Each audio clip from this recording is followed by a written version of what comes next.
पछिल्लो समय लोकल रक्सी खाएर अथवा सस्तो मूल्यको रक्सी खाएर धेरैजनाको ज्यान गएको छ। त्यसै गरेर धेरै घटनाहरू चाहिँ मलेसियामा भएका छन्। नेपाली बिचमा पनि घटनाहरू घटेका छन् र कयौँ साथीहरू चाहिँ यो विषयले गर्दाखेरि जेलसम्म पुग्नु परेको अवस्था छ।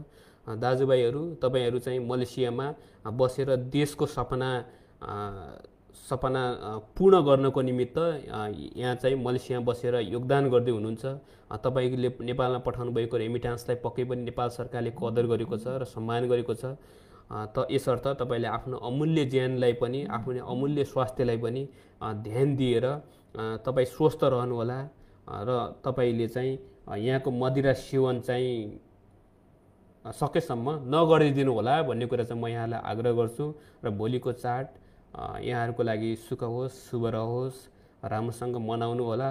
र यसै गरी थाइपुसम मङ्गलबार हुने थाइपुसमको पनि यहाँलाई चाहिँ शुभकामना दिन्छु। र त्यो दिन चाहिँ नेपाली राजदूतावास मलेसिया बन्द रहने भन्ने कुरा पनि म यहाँलाई फेरि जानकारी गराउँदै आजको फेसबुक लाइभ कार्यक्रममा यहाँहरू जतिजना चाहिँ